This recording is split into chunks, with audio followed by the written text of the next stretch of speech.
नमस्कार दोस्तों। इस समय सोशल नेटवर्क पर मीम मनोरंजन का एक बेहतरीन माध्यम बना हुआ है और इसमें गजब की रचनात्मकता देखने को मिल रही है। मतलब तकनीक जो है हमें लोकतंत्र में अभिव्यक्ति का शानदार अवसर दे रहा है। बस इसकी एक ही शर्त है कि हमको अपनी बात कहनी आती हो। हमने भी सोचा चलो सोशल नेटवर्क पर मीम ही इकट्ठा कर लिया जाए और आपके सामने थोड़ा सा एक उसी का वीडियो बनाकर परोसते हैं। और हमारे प्रधानमंत्री जी लगातार मसाला उपलब्ध कराते रहते हैं और जो उनके हेटर्स हैं, जैसे भक्त होते हैं वैसे हेटर्स भी होते हैं जो हर बात पर हेट करते हैं। मतलब कैसे भी हो उसमें मीन मेख निकालना ही है। मतलब मोदी जी हमारे प्रधानमंत्री हैं और दूसरा कार्यकाल चल रहा है, अब तक ये बात इनको हजम नहीं हो रही है और लगातार चलती रहती वही सेम कहानी। आप किसी भी हेटर्स की प्रोफाइल देख लीजिए, एक ही तरह की बात वो भी कर रहा है। जैसे भक्तों पर जो वह आरोप लगाता है उसी तरह के गोबर का वो भी रसास्वादन करता रहता है और एक ही बात कहता रहता है। तो ठीक है, सबकी रोजी रोटी चलनी चाहिए, हमें इस बात की कोशिश करते रहना चाहिए। और शानदार मीम देखते रहिए, इस वीडियो में गजब की रचनात्मकता है और हमारे हेटर्स ब्रदर्स सिस्टर्स अपनी पूरी ऊर्जा इस मसाले से अच्छी रेसिपी मिल जाती है और अच्छे क्रिएटिविटी हमारे सामने लाते रहते हैं, जिसके लिए शुक्रिया। मतलब क्या गजब की बातें होती, एकदम मज़ा आ जाता है। और सच में यह विरोध और अभिव्यक्ति की शानदार चीज़ है। और हमारे विरोधी दल बीजेपी की सफलता या मोदी जी की सफलता कह लीजिए, उसको पचा नहीं पाते और उसके पीछे क्या रीज़न है यह बात भी ठीक से देख नहीं पाते हैं। भाई आप लगातार स्टूडियो में बैठ के कंप्यूटर पे बैठ के लगातार यही काम कर रहे हो, जबकि संघ और बीजेपी के जो कार्यकर्ता हैं वो ज़मीन पर अपनी अपनी ऊर्जा को ज़मीन पर इस्तेमाल कर रहे हैं और कुछ क्रिएटिव चीज़ें कर रहे हैं, जनता से जुड़ रहे हैं। आप संघ के कितने लोगों का नाम जानते हैं जो ज़मीन पर बीजेपी के लिए उपजाऊ भूमि तैयार कर रहे हैं? बाकी लोग स्टूडियो में हैं, सही गलत बात कर रहे हैं। जैसे मोदी के बारे में ही लोग बात करते रहते हैं और मीम बनाने वाले, मान लीजिए कि नए बच्चे हैं, किसी भी वजह से किसी विचारधारा से प्रभावित हैं और मोदी जी के बारे में बात करते हैं तो ऐसा लगता है कि जैसे मोदी 20-25 साल का कोई युवा हो, आज ही राजनीति में आया हो। अरे नहीं भाई, मोदी जी 70 साल के होने वाले हैं और मोदी जी का अपना कोई पारिवारिक जीवन नहीं रहा है।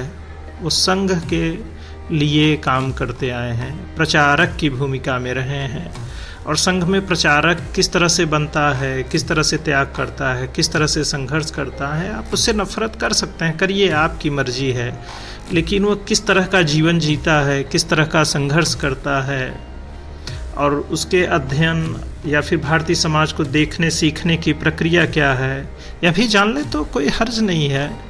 और एक बेहतरीन मीम फिर आप देखिए, आपके सामने जा रहा है। वाह क्या बात है।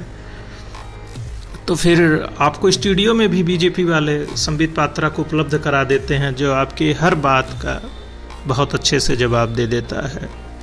जबकि हमारे यहाँ जो स्वघोषित बुद्धिजीवी हैं, जिनकी एक बड़ी जमात है, वो सिर्फ सोशल नेटवर्क, टीवी और अखबारों के लंबे लंबे लेख में सिमट कर रह जाते हैं।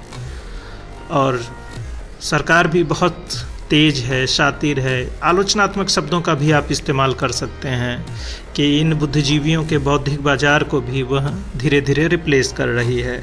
ऐसे में रोजी रोटी का संकट भी निरंतर आ ही रहा है।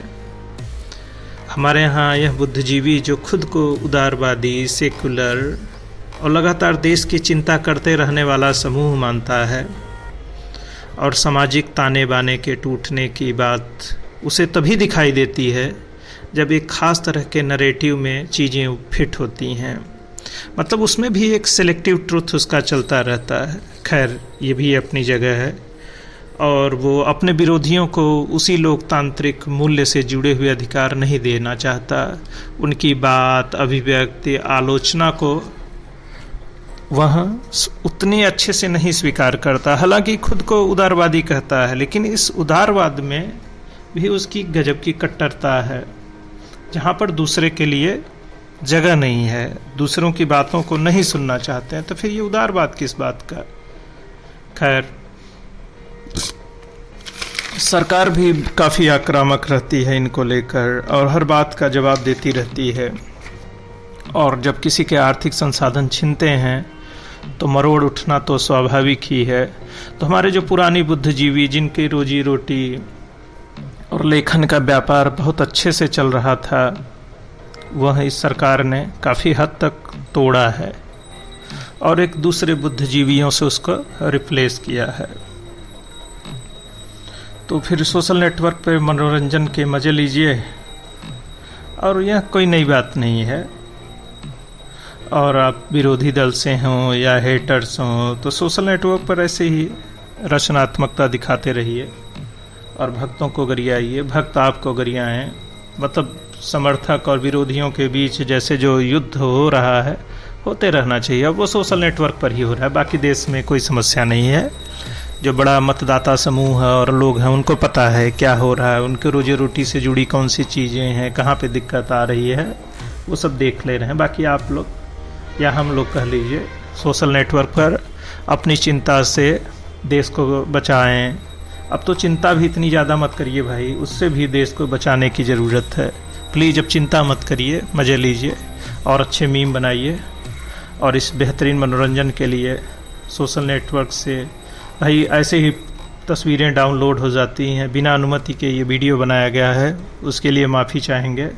और मज़े लीजिए, एक जगह ये सारे वीडियो आपके लिए हैं। शुक्रिया।